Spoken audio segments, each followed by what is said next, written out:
Hali ya usalama katika mkoa wa Mwanza imeendelea kuwa shwari, na kwa masaa 24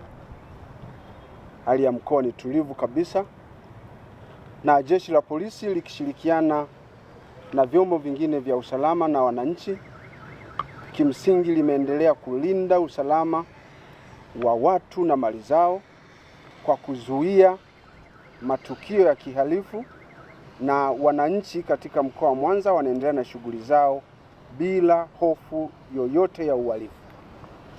Lakini pia nachukua nafasi hii kujulisha pia kwamba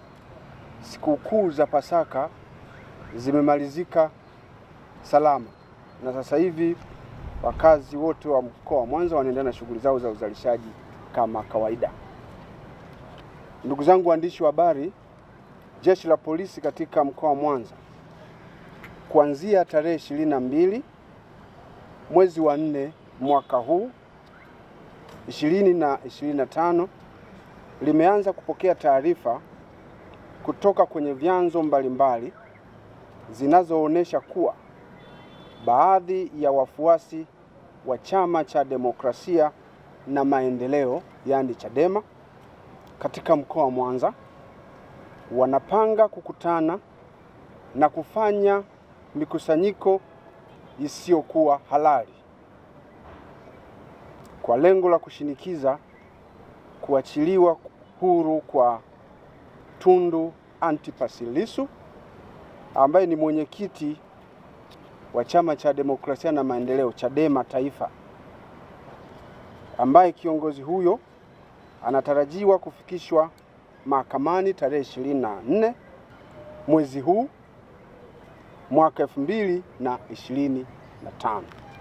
jijini Dar es Salaam.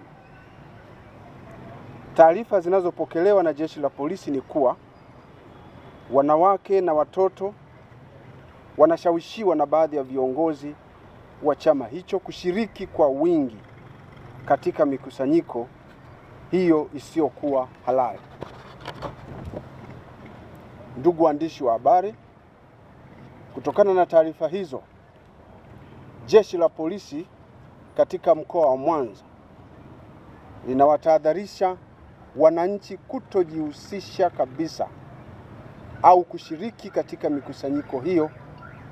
isiyokuwa halali, bali linawataka wananchi kuendelea na shughuli zao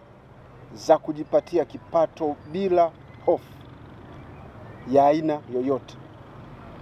Na jeshi la polisi katika mkoa wa Mwanza limeimarisha doria za askari katika maeneo yote ili kuhakikisha kuwa wananchi hao wanaendelea kufanya kazi zao kwa usalama na amani, na wale ambao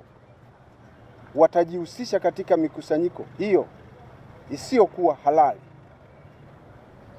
au kufanya vurugu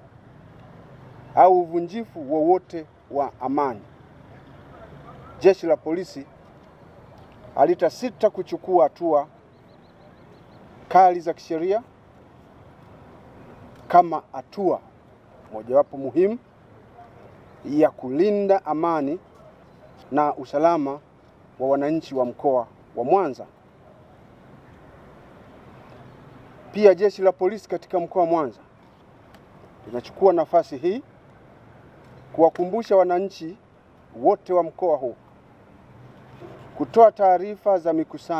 mikusanyiko hiyo isiyokuwa halali au uvunjifu wowote wa amani mara moja utakaojitokeza katika maeneo wanayoishi, ili hatua stahiki za kisheria ziweze kuchukuliwa mara moja na jeshi la polisi katika mkoa wa Mwanza.